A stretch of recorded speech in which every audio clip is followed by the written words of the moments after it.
Hello everyone, हम लोग महाजनपद काल को इस क्लास में विस्तार से समझने वाले हैं। हम लोग सबसे शुरुआत में 1500 बीसी से 1000 बीसी जो था वो ऋग वैदिक काल समझे थे।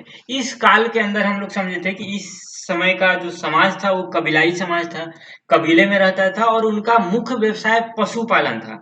और उस टाइम का समाज अस्थायी था। पशुओं के लिए वो इधर उधर चले जाते थे, जिधर अच्छा चारा मिल रहा है उधर वो अस्थायी रूप से रहते नहीं थे। उनका समाज अस्थायी था, वो इधर उधर भटकते रहते थे। और इस टाइम का जो समाज था, ये समझिए कि कबीलाई समाज था। ठीक है। और इस समय का उच्चतम इकाई जो थी वो जन हुआ करता था। ठीक है, जन। ठीक है। और जन का मुखिया क्या कहलाता था? राजा कहलाता था। जन यानी कि एक समूह। ठीक है, यहाँ पे ये ध्यान रखना है। तो ये हम लोग ऋग वैदिक काल में देखे थे। उसके बाद उत्तर वैदिक काल हम लोग देखे 1000 बीसी से 600 बीसी। इस वाले टाइम में हम लोग समझे इस समय का जो समाज था वो कृषक समाज था, वो कृषि करता था। इस समय इस टाइम में हम लोगों को उत्खनन में लौह उपकरण मिले हैं, जिससे ये पता चलता है कि लौह को कृषि के विकास में उन लोगों का योगदान था। ठीक है। तो उस समय जो ऋग वैदिक काल का जो समाज था वो तो इधर उधर अस्थायी रूप से रहता था, लेकिन उत्तर वैदिक काल में वो समाज था वो अस्थायी नहीं था, कृषि करने लगा था। इसीलिए उनको एक जगह रुकना पड़ता था। ठीक है। तो इसलिए वो सारे समूह जब एक जगह रुकने लगे तो उसी को हम जनपद बोलने लगे। ठीक है, जन से जनपद बोलने लगे। ठीक है। जैसे कई सारे गांव एक जगह रहने लगे, आप इस तरह याद रखना है। ठीक है। ठीक है। तो इस समय के समाज क्या था उत्तर वैदिक काल में? आपको ध्यान रखना है कि इनका मुख्य व्यवसाय पशुपालन से कृषि बन गया था। ठीक है। और उसके बाद इस टाइम का मनुष्य धीरे धीरे अत्यधिक मात्रा में अन्न उपजाने लगा, जिससे व्यापार भी विकसित हुआ। ठीक है। और 600 बीसी आते आते शहरों का विकास होना शुरू हो गया। ठीक है। और इन्हीं शहरों को केंद्र बनाकर फिर राज्य का भी विकास हुआ। तो इस तरह से हम लोग यहाँ से महाजनपद काल का शुरुआत कर रहे हैं। हम लोग थोड़ा सा ब्रीफ में देख लिए क्या था ऋग वैदिक और उत्तर वैदिक काल, क्योंकि इसको समझना जरूरी है।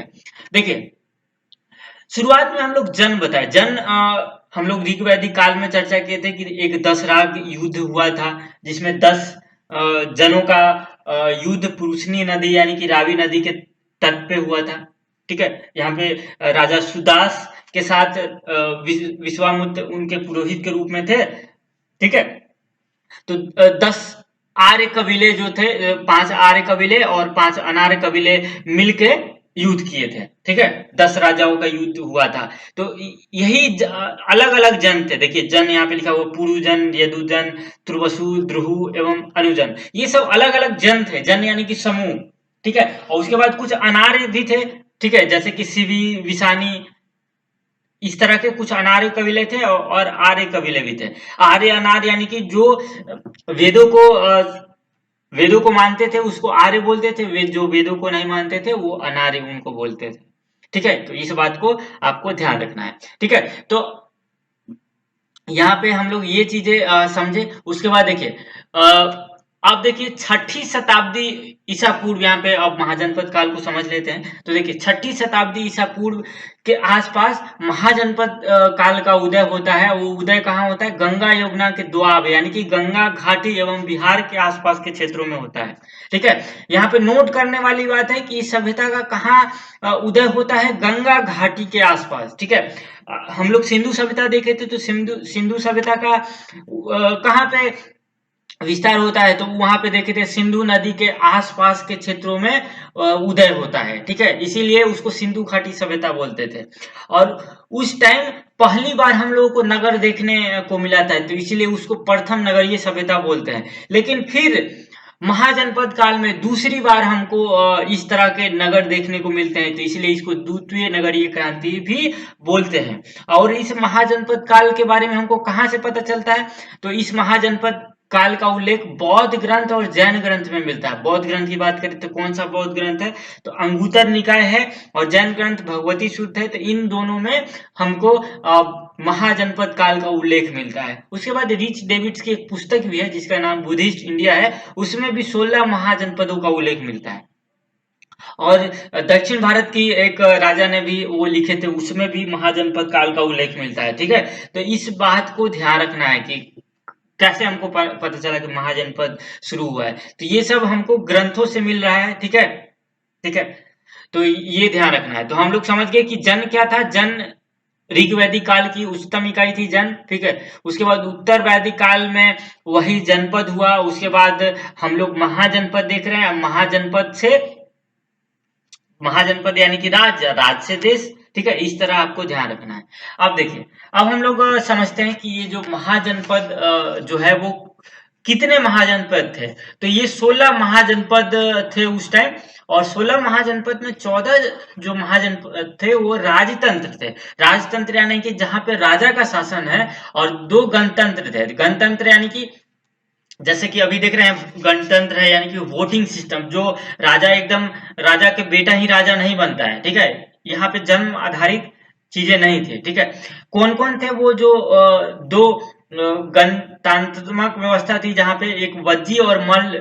ठीक है, 2 महाजनपद थे जहां पे गणतंत्र व्यवस्था थी, जबकि अन्य सभी महाजनपद में राजतंत्र की व्यवस्था थी। ठीक है, यहाँ पे ध्यान रखना है।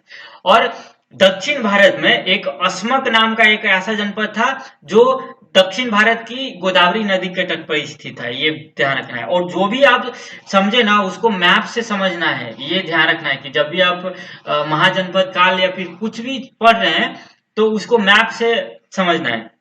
जैसे कि पहले भी ग्रंथ जब पढ़ते थे ना, लोग धर्म ग्रंथ पढ़ते थे, तो उस समय लिखा हुआ था कि विष्णु पुराण की अगर बात करें तो विष्णु पुराण में लिखा हुआ है कि भारत कहाँ पे है। ठीक है, भारत की भूमि कहाँ पे है। तो विष्णु पुराण में लिखा है कि समुद्र के उत्तर में तथा हिमालय के दक्षिण में जो स्थित है वह भारत देश है। ठीक है, तो इस तरह से पहले जमाने में भी जो समझना होता था वो मैप से ही समझते थे।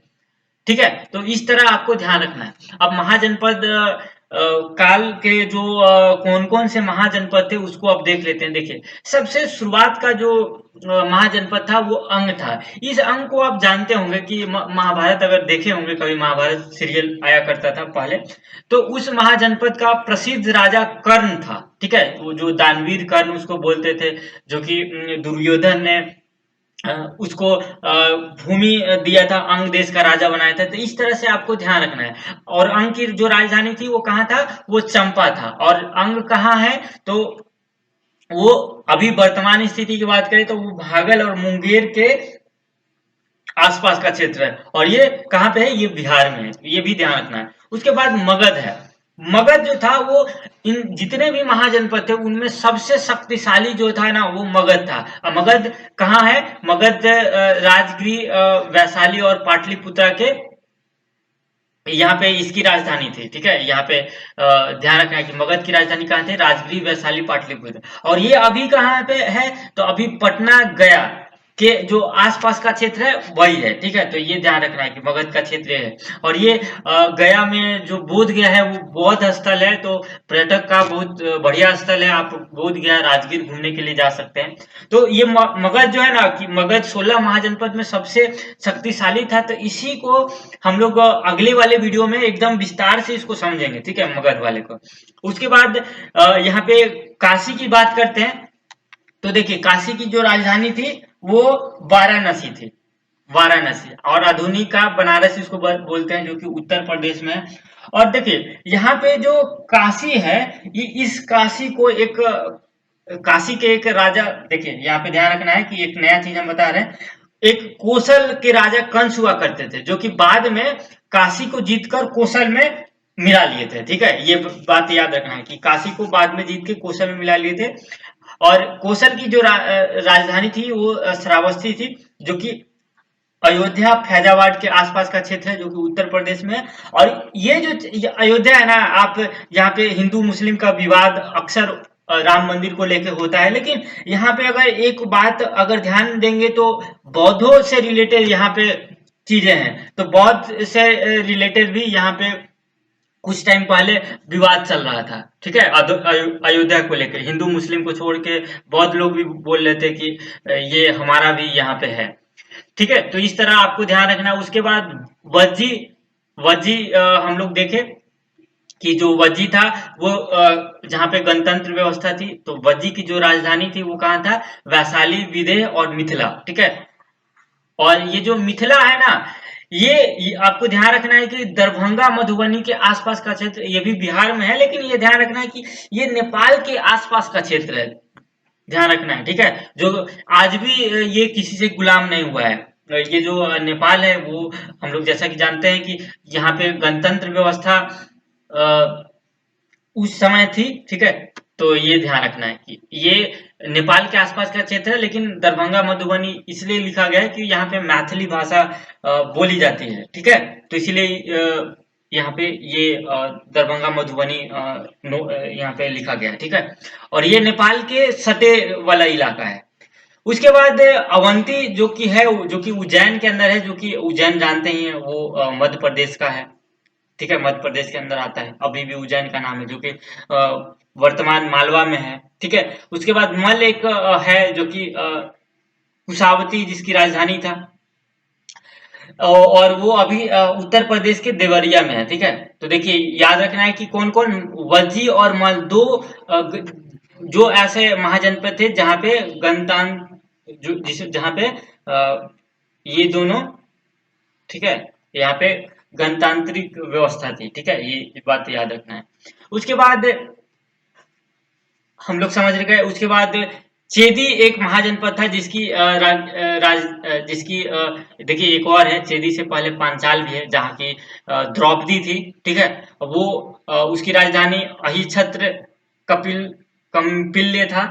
ठीक है। जो कि उत्तरी उत्तर प्रदेश में स्थित है। उसके बाद चेदी एक चेदी एक महाजनपद था जिसकी राजधानी की बात करें तो शक्तिमती है, जो कि उत्तर प्रदेश एवं मध्य प्रदेश का इलाका है, जो कि बुंदेलखंड, अब वर्तमान स्थिति बुंदेलखंड के, ठीक है, में स्थित है। ठीक है। ये बात आपको ध्यान रखना है। और अगर चेदी की बात करें तो यहाँ पे जो शिशुपाल था ना, शिशुपाल जो